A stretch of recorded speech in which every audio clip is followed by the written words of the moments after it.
Shalom, Yasharallah. First and foremost, I'd like to give all glory, honor, and infinite praises to Yahweh, Bahashim, Yahweh Shai, Bahashim, Chachadash, double honors to beloved elders and the apostles at Great Millstone that taught me this truth. Well, peace and salutations to all you hopeful elect Akim out there laboring that are pushing this word in truth and in sincerity. This is your brother Amar from the GMS Boise, Idaho camp, and I'm doing this lesson, based on a quick slideshow, presentation of the title, 6 Survival Rules When the Military Quarantines Your City. And I was just scrolling through IG, looking for material to do a lesson, and through the Spirit, this popped out to me. Because as I was reading, it is good information, even though we completely put our faith in Yahweh Ba'ashim Yahweh Shai, Ba'ashim Chachadash to be able to guide us, lead us, and protect us in these last days, And with that being said, we're going to have to move completely influenced through the Spirit.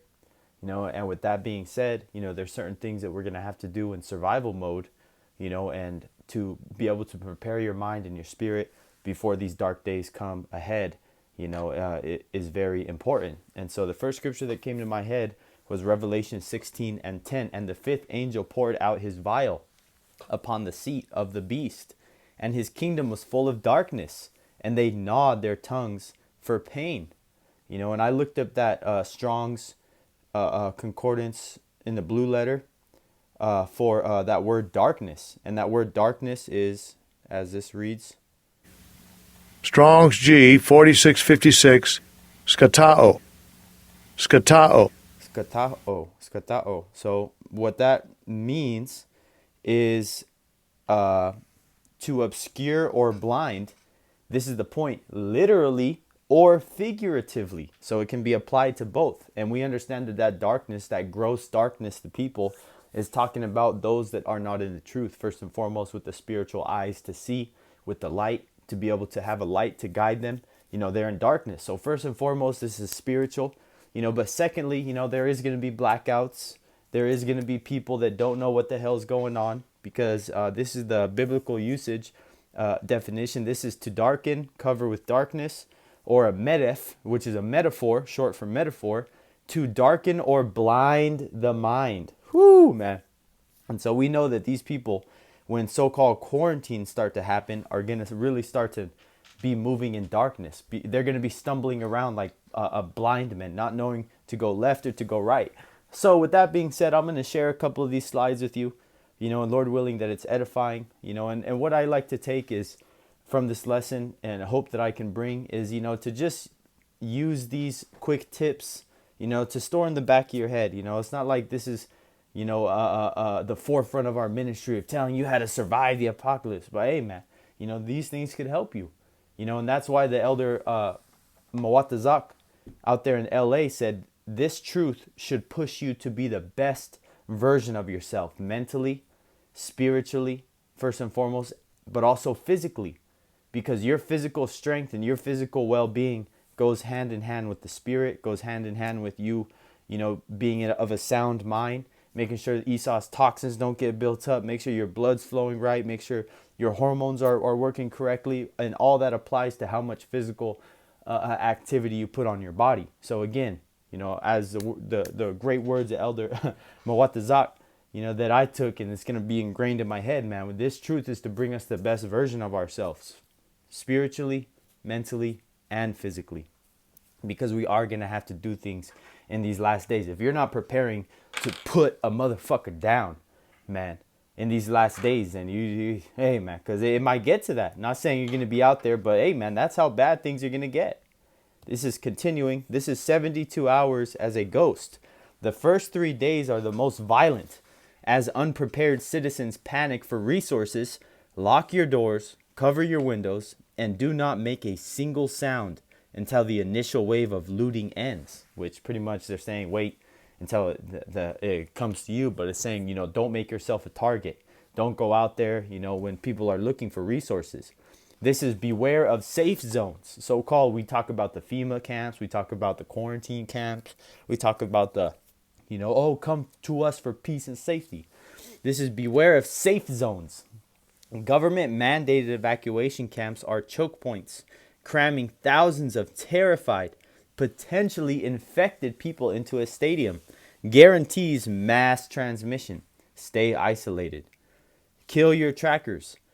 If martial law is declared, the military will use cellular heat mapping to locate holdouts, power down every smart device, remove the batteries, and wrap them in aluminum foil. And that's just saying because they can send out frequencies through Bluetooth signals to see where the signal is being blocked from. Same with your Wi-Fi router.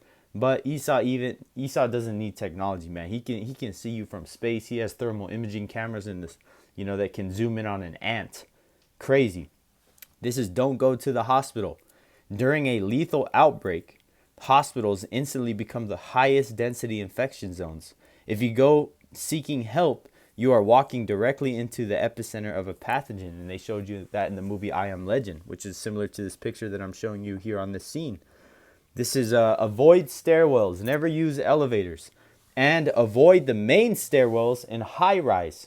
Airborne pathogens pool in enclosed vertical shafts. If you must move, use exterior fire escapes. And also, I'd like to add that carbon monoxide is a heavy gas. So a lot of these buildings breaking open, gas leaks. The lower you go in a building, the higher likely the chance that you have to run into carbon monoxide. So like, let's say you can't smell it, but if you lay down on the floor in an abandoned building and there's still a carbon monoxide leak, you'll never wake up. You'll never wake up because, you can't breathe, and it's a silent killer. Continuing. Water is a time bomb. The moment the grid drops, the municipal water supply becomes a breeding ground for bacteria. Do not drink from the tap after hour 48 without boiling and heavily filtering it first. And we know that that's just, a good common practice, to have, and be ready.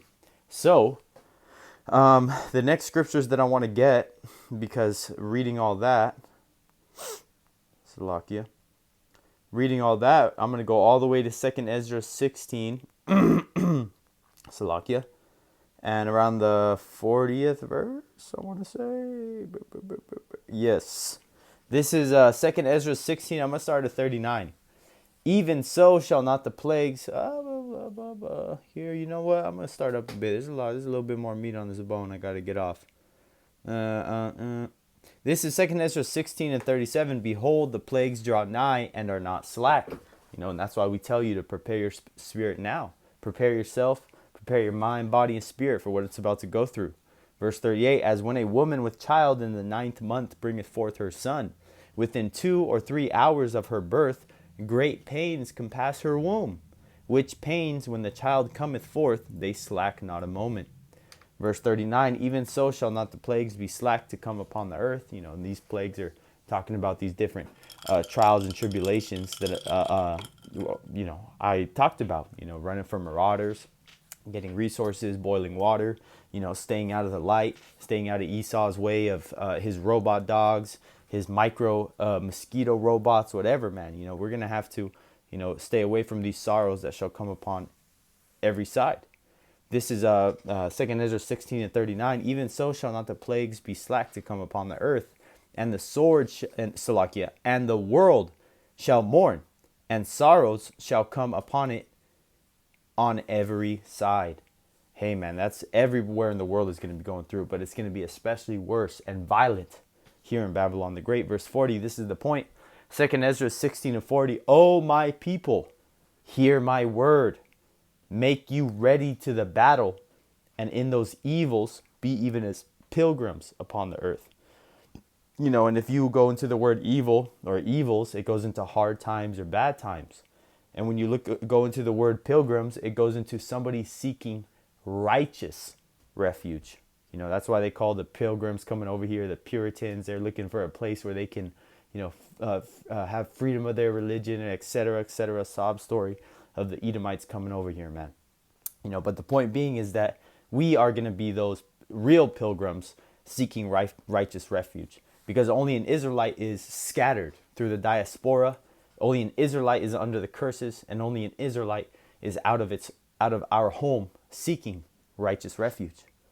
So I just wanted to bring a couple of those points, that I thought was very interesting and correct. All those things are very correct, That's why I tell brothers, hey man, it's good to get a backpack, it's good to get a water filter, it's good to get a miniature stove, it's good to get a first aid kit, it's stuff like that, man. It's good to get a couple, self-defense items. I'll say that. Use wisdom out here. Use the world, but do not abuse the world.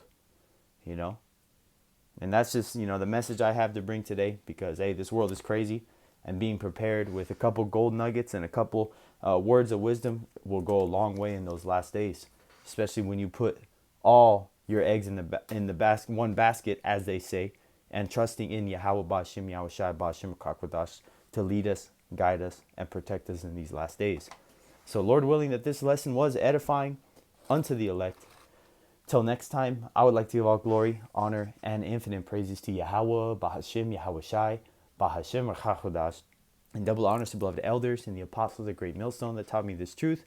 While peace and salutations to all you hopeful elect Akim out there laboring, that are pushing this word in truth and in sincerity. Till next time, Lord willing, Shalom.